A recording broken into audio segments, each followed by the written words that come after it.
Hello everybody, this is Tim here again for another video. This time I figured I would do a review for the movie Heart Eyes, which actually has been out for a while, but I've just recently seen it, so it's new to me. Looking online, it seems like this film has a kind of like decent to good like IMDb score, but it seems that critics, I believe, really liked it. I haven't actually looked at like the Rotten Tomatoes score or anything, but I do believe I've heard critics like this one. And not that I care about scores or whatever, but I'll admit I do get interested. I don't really care what critics think. Honestly, I don't even care what other people think. It only really matters what I think, and it's the same for any other viewer. It really matters what they think. Not that I'm against like discussing movies and stuff like that with other people. I'm not. I'm fine with it. But when it comes down to it, of course, your singular opinion is all the one that really matters when it comes to how you feel about the entertainment you're watching. So just to go into Hard Eyes, I'll go ahead and say it. I'd give it a 3 out of 4. I thought this was a good movie. I didn't love it. I did think it was a good, fun time. It's not great, but it was good. It stars like I believe Mason Gooding, I think is his name. He was in like Scream 5 and 6. He should have died in Scream 6. I think his character's name may have been like Chad or something. I could be wrong. He was like kind of like the jock guy in like Scream 5 and 6. He should have died in Scream 6. He got like the best kill ever of the series, pretty much, where he was stabbed like multiple times by two different Ghostface, which he clearly should have died, but he didn't. Why they let him live, I have no idea.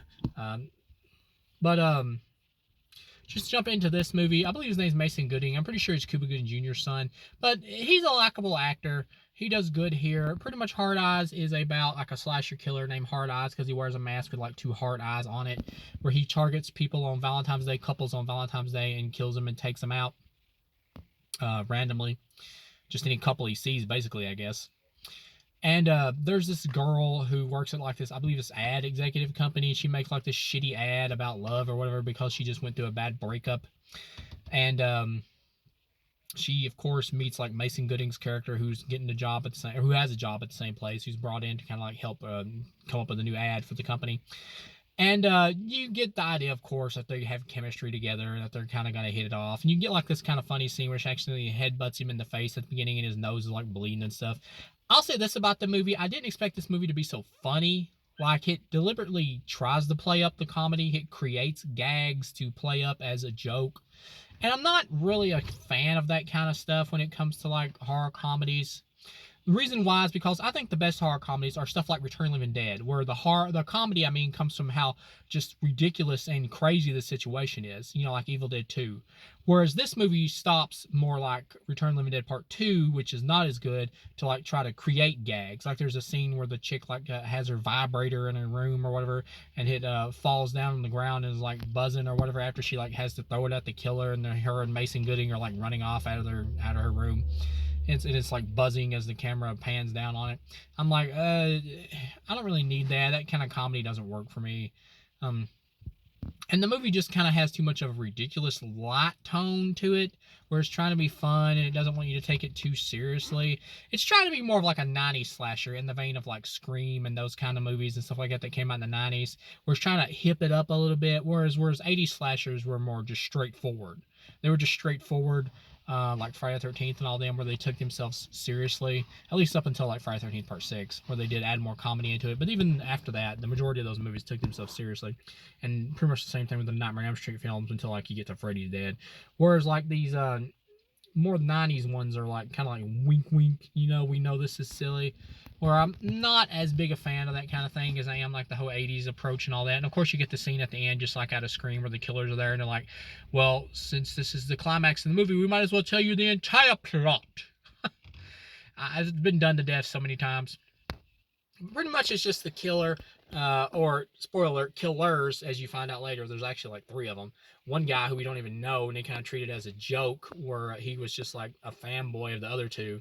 And Jordana Brewster's like the main one who's leading the group, and the other dude's like an IT guy just randomly, who was like in one scene, and he even makes a joke about it at the end where the girl doesn't even recognize him. He's like, it's me, the IT guy. That was kind of funny, but at the same time, it's like, it's a little bit too whimsical for me. I prefer horror comedies to be horror focused first and comedic second, whereas this is more lighthearted, goofy entertainment. I do like the scene where it's in the police station. He's taking out a couple cops, but of course the place is almost completely deserted because the other cops are all like celebrating Hard Eyes supposedly being dead because one of the Hard Eyes killers got killed by them at a drive-in.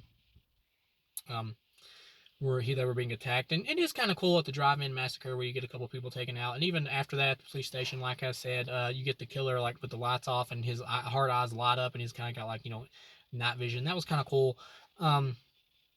It gets to the end and after they think they've killed the hard eyes killer, which actually just turns out to be one of the hard eyes killers, the fanboy of the group, who we never really learned anything about.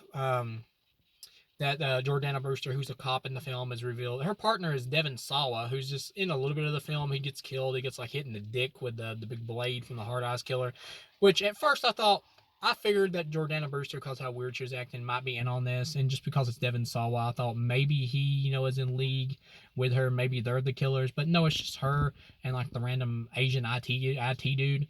But he gets killed by getting hit in the dick at the police station.